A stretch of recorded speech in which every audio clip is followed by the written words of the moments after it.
বিশ্বকাপে অংশ নেয়া দলগুলো কে কার সাথে খেলবে? ফুটবলে সেটা ড্র ঘটা করে হলেও ক্রিকেটে তার বালাই নেই। ফিক্সচার হয় ম্যানুয়ালি।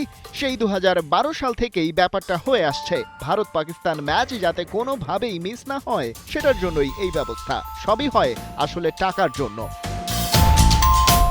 কিন্তু এবার সব পরিকল্পনা হয়ে গেছে ভণ্ডুল। তার একটা দারুণ টাইমলাইন অবশ্য আছে। প্রথমে মোস্তাফিজকে আইপিএল দল কলকাতা নাইট রাইডার্স থেকে রিলিজ করা, তারপর নিরাপত্তা সংক্রান্ত বাংলাদেশের যৌক্তিক দাবি না মেনে টাইগারদের বিশ্বকাপ থেকে ছিটকে ফেলা, আর তারপর বাংলাদেশের পাশে দাঁড়াতে ভারতের সাথে সেই ব্লকবাস্টার ম্যাচটা বয়কট করার সিদ্ধান্ত পাকিস্তানের। নাটকীয়তার আরও অনেক বাকি, কারণ পাকিস্তান এখনো নিজেদের অবস্থানে অনড়। ঘোষণা এসেছে খোদ প্রধানমন্ত্রীর তরফ থেকে, সরকার কিছু করলে সেখানে আর কোনো বাগড়া অর্থাৎ জরিমানা বা এ ধরনের শাস্তির কথা ভাবতে পারে না আইন অনুযায়ী আইসিসি।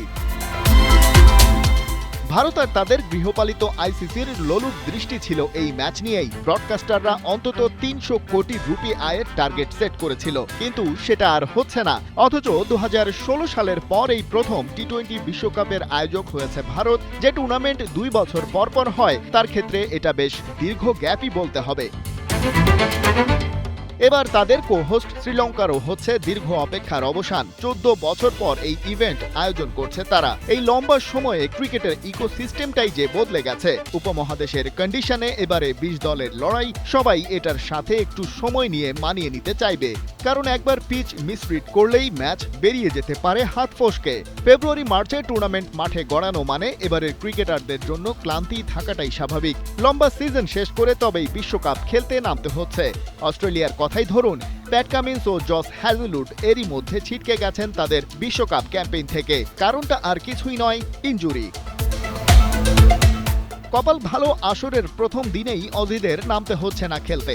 যদিও 3 আলাদা ভেন্যুতে 6 দল নামছে লড়াইয়ে। কলম্বোয় বাংলাদেশ সময় সকাল 11:30টায় পাকিস্তান খেলবে নেদারল্যান্ডসের বিপক্ষে। বাংলাদেশের জায়গায় এবারের আসরে কোয়ালিফাই না করেও সুযোগ পাওয়া স্কটল্যান্ডও একই দিন খেলতে নামবে। কলকাতার ইডেন গার্ডেন্সে বিকেল 3:30টায় তারা লড়বে ওয়েস্ট ইন্ডিজের বিপক্ষে।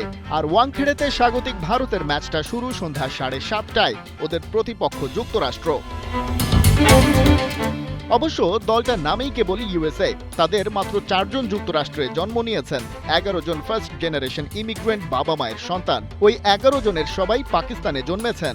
ক্যাপ্টেন মোনাঙ্ক প্যাটেল সহ 4 জনের জন্ম ভারতে। যদিও পিটিআইকে দেয়া সাক্ষাৎকারে মোনাঙ্ক বলছেন কোনো ভারতীয় বা পাকিস্তানি না, এখন তারা কেবলই যুক্তরাষ্ট্রের প্রতিনিধিত্ব করছে।